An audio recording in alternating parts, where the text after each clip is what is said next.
Hello and welcome to a Smurd P video, and today we are looking at Transformers Generation, Transformers Legacy, Leader Class, Laser, Optimus Prime, and that was a real mouthful.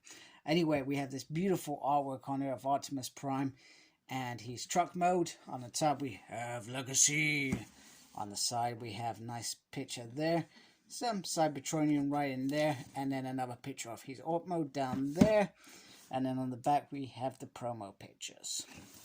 On the side we have this stunning Legacy piece here, trying to show the different, pretty much this is the first wave, let's be honest. Trying to show all of them there, so let's get them out of the packaging and have a closer look. Alright, so today we're actually starting with the art mode. This is how it comes in the packaging. I'm not sure if I think the intent was to make the packaging smaller, because the box does look generally smaller. So not to waste and keep within their environmental policy. The other thing I wanted to point out, his main weapons don't seem to go on here, but I think he still has the port there, which I find very, very odd. So let's just separate this here. So the Optimus truck, I find it is absolutely gorgeous. Just look at that. That is beautiful. Nice Autobot sign on there. Looks really good. I actually dig it. And I'm going to tell you now, I was never a big fan of G2 whatsoever. I think at that point I'd probably moved on away from those sort of Transformers. I think I had maybe one or two. So for me, this Optimus Prime is not for me at all. Although I am not going to take away how cool it is for those G2 fans to have what they like. And here is the tanker, which is very awesome as well. So this, in fact, whilst I'm talking, this actually could be used for a movie Prime. It just looks like that sort of mold. So this is the truck as well. So there it has a stand that connects to the back, which is pretty cool. And this will turn into some sort of base, which I'm looking forward to showing you very soon.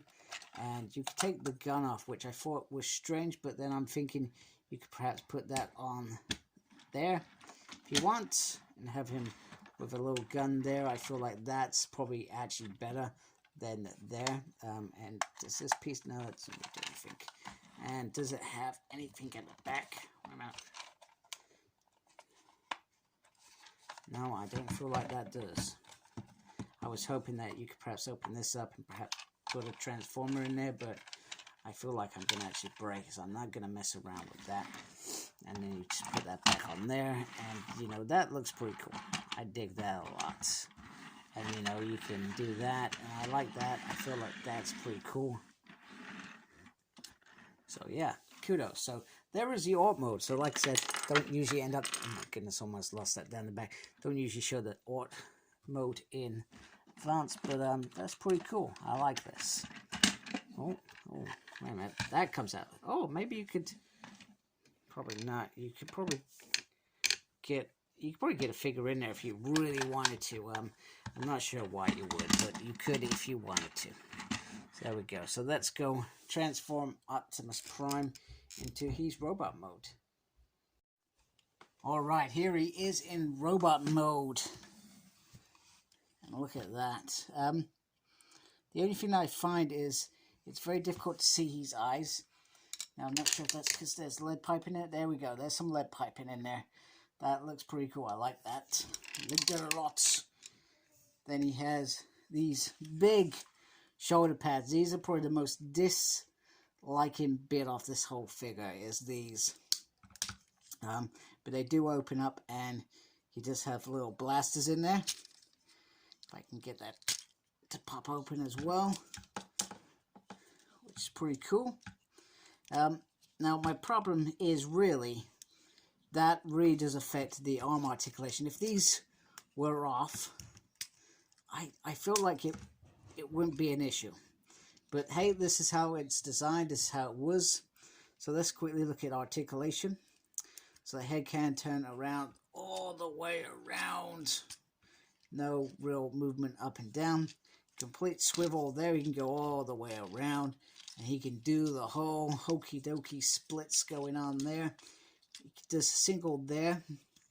The wrist can move, but in terms of movement, that is pretty much it.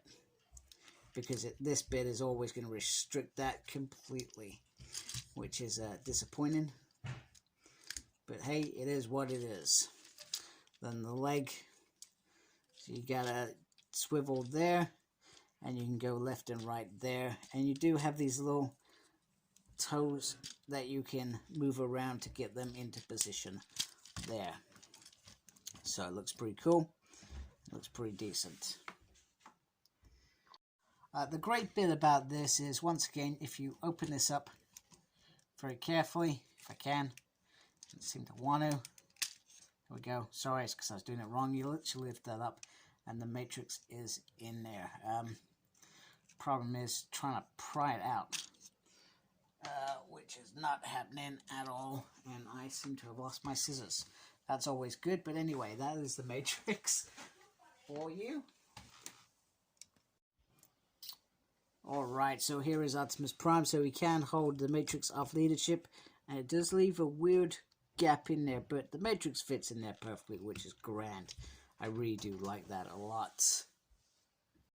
And just behind here, I just wanted to show you the battle station. It does look really small in comparison to what it is, but you've got the gun on the let me try and bring this in a little bit closer. In fact, let's do this a little bit differently. Let's lift this up. There we go. There we go. That's a little bit better. Right. So it has the gun on the top, and this piece can move around, and it can separate as well if you want it to.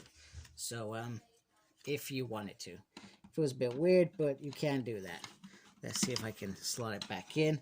This piece does separate like this, so you can take this off and put it up there like that, and, you know, have it fixing him, perhaps, I don't know, whatever.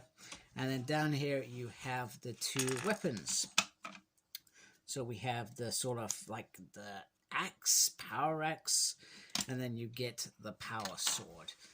So these are things that I'm probably not that impressed by, but the sword is certainly better than the axe. However, you can add this into here if you want. If I can get it in there.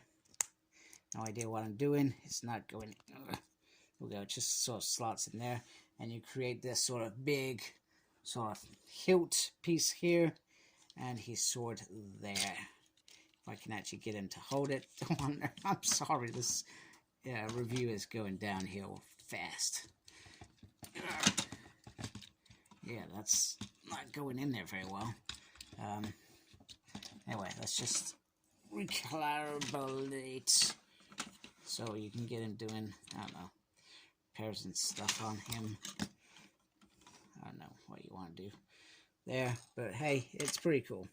I dig it. You can also take this bit and you can add it on there as a defense weapon if you really want. Personally, I find it a little bit strange, but hey, it is what it is. It's your toy. So anyway, believe it or not, I actually do like this figure a little bit more than I thought I would. He's a lot of fun. I'm not a fan of the shoulder pads. Shoulder pads really do not make me excited at all. However, that's how this figure was, or this Prime was meant to be. So it has to be. Otherwise, we would say, well, it's not the perfect Prime. I would have liked them to be able to be removed. That, I feel, would have been pretty decent. I would have enjoyed that a bit more. But hey, it is what it is. Anyway, I hope you liked my video. And this helps you decide on whether you want to buy this figure or not buy this figure. Let me know what you think about the Legacy line so far. We're only a few figures in. And make sure you look after yourself and embrace the geekiness. Take care, folks. Goodbye.